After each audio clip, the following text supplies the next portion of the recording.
चित्रपट सुरू होताच आपल्याला दिसते पुण्यातील एक सोसायटी. हळूहळू कॅमेरा पुढे जातो. तो सोसायटीतील सदस्यांच्या नावासमोर जाऊन थांबतो आणि तिथे आपल्याला एक नाव दिसतं, उमा भालेराव. त्याच सोसायटीत पाठी बॅकग्राऊंडला एक आई आपल्या मुलाशी संवाद साधत आहे. दोघांचाही पॅटीस खायला जाण्याचा बेत आहे आणि आता आपल्याला वाटतं की हळूहळू कॅमेरा घरात जाणार, पण नाही. कॅमेरा आपल्याला थेट घेऊन जातो कॅफेमध्ये, जिथे हे आई आणि मुलगा हसतच पॅटीसचा आस्वाद घेत आहेत. आणि आईच्या पाठी बसलेल्या महिलांचा एक ग्रुप जो विषय छेडतो ते ऐकून आई एकदम स्तब्ध होऊन जाते. आणि लेखक दिग्दर्शक क्षितिज पटवर्धन इथेच चित्रपटाचा मूड पूर्णपणे सेट करतो. तेही चित्रपट चालू झाल्यापासून सुरू झालेला सीन कुठेही ब्रेक न करता. आणि आपल्याला कळून चुकतं की टिश्यू पेपरचा बॉक्स किंवा 1-2 हातरुमाल आपल्याला जवळ ठेवायला हवे होते. नमस्कार, मी फिल्मी सूरज पाटील आणि आज आपण बोलणार आहोत रेणुका शहाणे, अभिनय बेर्डे आणि ऋता दुर्गुळे यांच्या एका इमोशनल रोलर कोस्टर चित्रपटाबद्दल, ज्याचं नाव आहे उत्तर.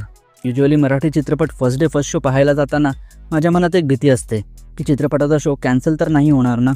पण यावेळी जाताच मला तिकीट मिळालं. काउंटरवरून जरा थांबा असं ऐकायला नाही मिळालं. आणि चित्रपटगृहात बसल्यावर फॅमिलीज येताना बघून इतकं बरं वाटलं. जिथे जेमतेम 5-7 लोकात मराठी चित्रपट बघण्याची सवय असलेला मी यावेळी पहिल्याच दिवशी बऱ्यापैकी प्रेक्षकांसोबत एक मराठी चित्रपट पाहून खूप समाधानी झालो, तेही धुरंधर नावाच्या वादळासमोर. याचं श्रेय चित्रपटाच्या ट्रेलरला, गाण्यांना आणि प्रमोशनला द्यावं लागेल. आता प्रेक्षक तर सिनेमागृहात आलेला आहे, पण तो एक चांगला चित्रपट पाहिल्याचं समाधान घेऊन सिनेमागृहाबाहेर पडणार का? तर याचं उत्तर हो, नक्कीच. चित्रपटाची कथा एकदम सिंपल आहे, पण खरी मजा की डोळ्यासमोर उलगडताना तिचे इमोशन्स अनुभवण्यात आहे. सुरुवातीला असं वाटतं की दिग्दर्शक आई मुलाचं नातं सेटअप करायला वेळ घेतोय, पण तोच सेटअप पाहताना तुम्ही कधी त्यात गुंतले जाता हेच कळून येत नाही.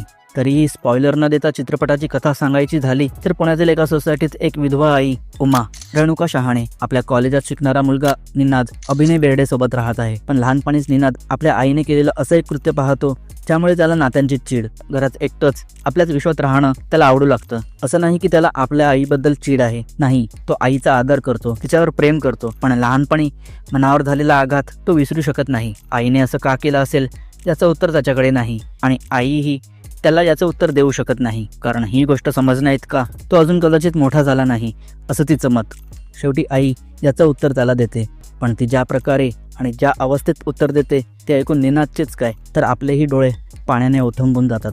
खरंच आपण आईला किती ग्रँटेड घेतो हे विसरूनच जातो की तीही एक स्त्री आहे, तिलाही मन आहे, त्यात भावना आहेत ज्या कदाचित आपल्या बोलण्याने दुखावतही असते. आणि हीच भावनांची घालमेल सुंदररित्या दिग्दर्शकाने दाखवली आहे आणि त्याला जोड उत्तम अभिनयाची मिळाली आहे. रेणुका शहाणे एकदम टॉप फॉर्ममध्ये दिसते. चित्रपटात आईच्या मनाचे धागेदोरे ती एकदम अलगदपणे उलगडताना दिसते. अभिनय बेर्डे देखील त्याच्या मनाची चलबिचल अगदी अचूकपणे दर्शवतो. ऋता दुर्गुळेबद्दल वाईट वाटतं. आरपारच्या अमरसारखंच शिप्राचं मन निनाद ओळखत नाही. सुखदुःखात आपल्या मित्राची काळजी घेणाऱ्या शिप्राला निनाद जी वागणूक देतो ते बघून वाईट वाटतं. ऋताचा अभिनय मोर ऑर लेस आरपारच्या प्राचीसारखाच वाटतो, जे चांगलंही आहे कारण कॅरेक्टरची डिमांडच ती होती. चित्रपटाचा फर्स्ट हाफ एकदम सुंदर 5 स्टार रेटिंगवाला झालाय, पण सेकंड हाफमध्ये गोष्ट थोडी फिसकटली आहे. मध्यंतरानंतर एक वेगळा चित्रपट पाहतोय असं वाटतं. दिग्दर्शकाने ज्या गोष्टीसाठी बिल्टअप केलेला ती गोष्ट एकाच सीनमध्ये आटोपती घेतली आहे. AI आईची जागा घेऊ शकत नाही याची जाणीव निनादला एकाच दृश्यात होते. त्यासाठी अजून वेळ घेऊन हळूहळू त्याला आईच्या अस्तित्वाची जाणीव करून द्यायला हवी होती. हा एक मुद्दा जर सोडला तर हा चित्रपट त्याच्या इमोशनसाठी, स्क्रीन प्लेसाठी, कलाकारांच्या अभिनयासाठी नक्कीच बघायला हवा. छोट्या छोट्या गोष्टी कशा स्क्रीन प्लेमध्ये सांगितल्या जातात हे हा चित्रपट शिकवतो. सुरुवातीतच सीन फिल्म मेकिंगमध्ये एक वेगळा एक्सपेरिमेंट करून जातो. डॉक्टरचं पेशंटला सॉरी बोलणं आणि पेशंटनं त्याला दिलेलं उत्तर म्हणजे इमोशन्सचा खजिना. इतक्या बारकाईने तो सीन लिहिलेला आहे. हा इमोशन्सचा खजिना लुटला नाही तर पश्चाताप करण्याशिवाय बाकी काही उरणार नाही.